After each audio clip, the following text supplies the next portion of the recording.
Hi all. I was on a Zoom call earlier today with several of my faculty colleagues from other departments. It was kind of fun. Some of them let their cats wander in during the phone call. So, who knows, maybe my cats will wander in sometime and join us during the lecture. They're interested in economics. I assume they are. At least they don't seem to run away when I talk to them about it. A couple of points before we get started. One of them is that if you ever have any questions about the material in the lecture, please drop me an email. I'll be glad to answer it either by an email, maybe I'll send it out to the whole class, or perhaps I can even deal with it in the subsequent lecture. The other point is, as some of you have noticed, that frequently when I lecture, I tend to close my eyes. So I've heard a rumor that every time I have my eyes closed for at least 3 seconds, you're allowed to take another drink. Is that really true? I don't know. Okay, anyway, let's see if we can get back and talk about economics. We're going to be talking about fringe benefits. This is the only lecture I'm going to prepare for Chapter 10. We really only have a few pages. Most of it deals with something called hedonic wages, which I really don't want to get into in terms of the utility theory necessary to do that. So what I want to do, though, is spend some time supplementing what's in those few pages at the beginning of Chapter 10 that are assigned. I want to talk about fringe benefits. And fringe benefits, well, the first thing that we can see is that fringe benefits, things like vacation pay, health care, pensions, any kind of extra that they give you behind the salary, what we can see is, first of all, they're big dollars.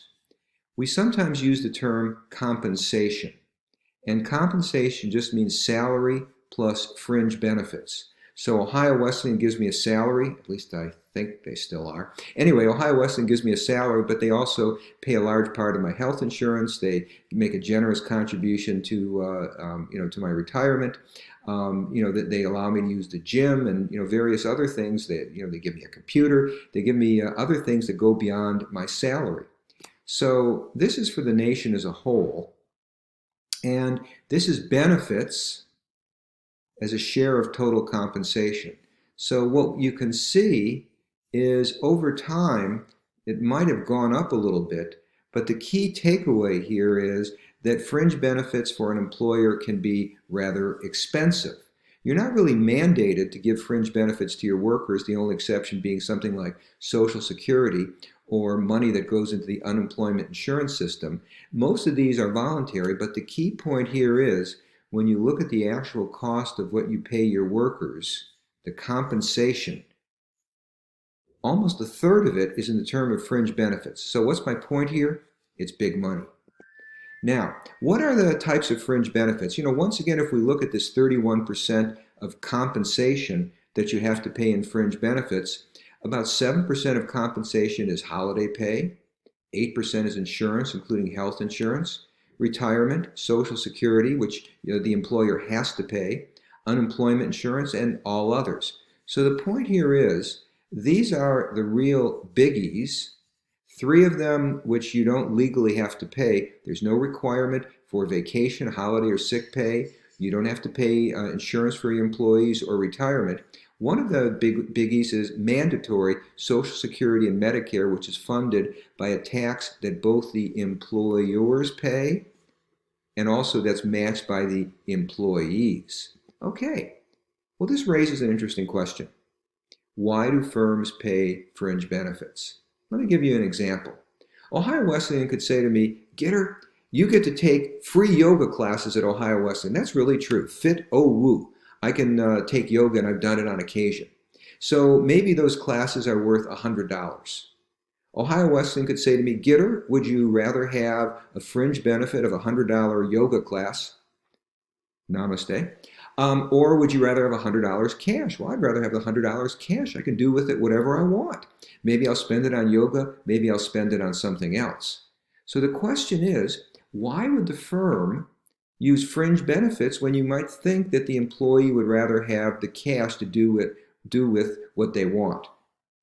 One reason is historical. During World War II, there were wage and price controls. The government was afraid that there might be inflation. Aggregate demand was very high during World War II. The government was spending money on tanks, on planes, on artillery. They hired the 16 million Americans were in the military. That was a record that's never been broken. So demand was high. They were afraid of inflation. They put in wage and price controls, but they said you could still offer fringe benefits. So if you had a really good contract with the government and you needed to hire employees, but you couldn't raise the wage, what could you do? You could offer fringe benefits. That's when fringe benefits really took off in the United States during World War II. So once people had them, they liked them, and for those reasons, they tended to keep them. So that's one reason we have fringe benefits. Another reason is unions fought for them. Labor unions saw fringe benefits as really part of a better way of life. There was a belief that there are certain things everybody should have: a pension, health care, vacations. How can you ensure that all workers will have these things like pensions, health care, and vacations? The way to do that, put it in the contract so the employer says, okay, instead of extra pay, we're going to give you these pensions, health care, and vacations. The result would be that when the person retired or got sick, they would be taken care of automatically. Unions felt this is the only way to ensure it. So really, over the last 60 years or so, 70 years, unions have fought to have pensions and health care and vacations be part of what they want. It's giving people a better life. Another thing that's important, this is from the employer's perspective, a pension can be a way to reduce turnover. You keep on noticing we come back to this theme again and again. Reducing turnover. Those quasi-fixed costs of labor, you want to avoid them, the hiring, the training, etc. So how can fringe benefits reduce turnover? We talked, I think, before when we talked about pensions, about the idea of vesting. This means the right to a share or all of your pension. So the firm can say, look, we promise you a pension in the future. By the way, there's no requirement for firms to offer pensions. If they do, the government does put certain restrictions on them, such as how long it takes to get vested, or that you have to put the money away. Those of you that have had accounting courses know that if there's a pension plan, the firm must put the money away as soon as the worker becomes entitled to it. So anyway, you can have a formula that says if there's money put away for your pension, if you leave after less than 3 years, you don't get anything. You stay 3 years, you get 20%. 4 years, 40. 5 years, 60. 6 years, 80%. And if you stay 7 or more years, you get 100% of the pension you were entitled to. There's no rule that says firms have to have pensions, but they must have some kind of formula that fully vests workers by no more than 10 years. So what does this do? You now have an incentive to stay with the firm.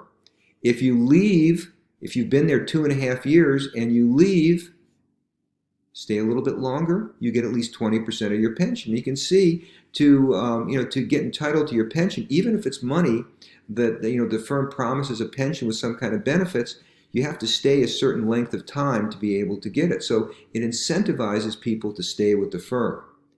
Another way that fringe benefits can reduce turnover is there's a relationship. I gathered some data where what you find out is the length of time you've been with an employer is related to how much vacation that you have.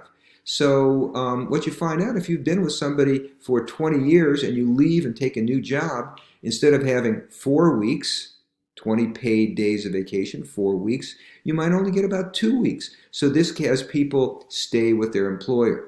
Health insurance is also something that can reduce turnover. If you go to a new employer, will they have the health insurance that's just as good? So these are various things that reduce turnover, and that's one of the reasons why employers give fringe benefits. Another reason is that it's cost effective. If you try and buy something like health insurance, it's much cheaper if you're part of a group. So if I had to go out and get my own health insurance, it would probably cost 1/3 more than if I'm part of a group of all Ohio Wesleyan faculty. Buying things in a group is cheaper. So this way you can give the employee the benefit, and they couldn't get it as cheaply if you gave them the money instead. Some fringe benefits like Social Security, unemployment insurance are government mandated. You don't have a choice as an employer. You have to pay Social Security. You have to pay into unemployment insurance unless you lay workers off. But by the way, pensions, vacation, and health care, these are not mandated in the United States. You do not have to have a pension plan, health care, or a vacation plan. But some fringe benefits, you don't have a choice as an employer. And finally, there's a tax benefit to paying fringe benefits. Usually, they are not subject to taxation. So if Ohio Wesleyan gives me money as part of my health care, for health insurance, if they give me money towards my pension, for example, people that get fringe benefits like that, they're usually not subject to federal income tax. There's a few exceptions to that. I'm not going to go into that. Well, let's see how that works. Let's say somebody can get $40,000. That's the compensation from the firm, fringes and salary. If you give somebody $40,000 with no fringe benefits, and let's keep it simple and say the tax rate's 20%, the person now has $10,000 of tax they must pay, and they have $30,000 left after tax. However, if it turns out that that they get $8,000 of fringe benefits, maybe it's health care, maybe it's vacation, maybe it's a pension, that $8,000 of fringe benefit is not taxable. So they only have $32,000 that's subject to tax. You're giving the employee $40,000 of compensation, but they're only paying taxes on the $32,000, the salary that they draw. So they pay $8,000 of tax, once again 25%, and the result is they have $24,000, $32,000 in salary after after the fringes are taken out. They pay $8,000 in tax. They have $24,000 plus $8,000 in fringes. Some people would prefer $30,000 in cash. Some people would prefer $24,000 plus $8,000 fringes.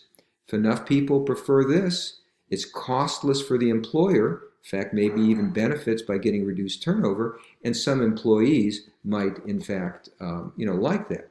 So that's really all I really wanted to say about fringe benefits today. Drop me a line if you have any questions on this. This is all I'm going to say about chapter 11, excuse me. I'm going to make some videos concerning chapter 10 on migration. I'm even going to tell you, about some research and some projects, give you much more background than you see in the book. So take care, stay well, and hope to see you soon.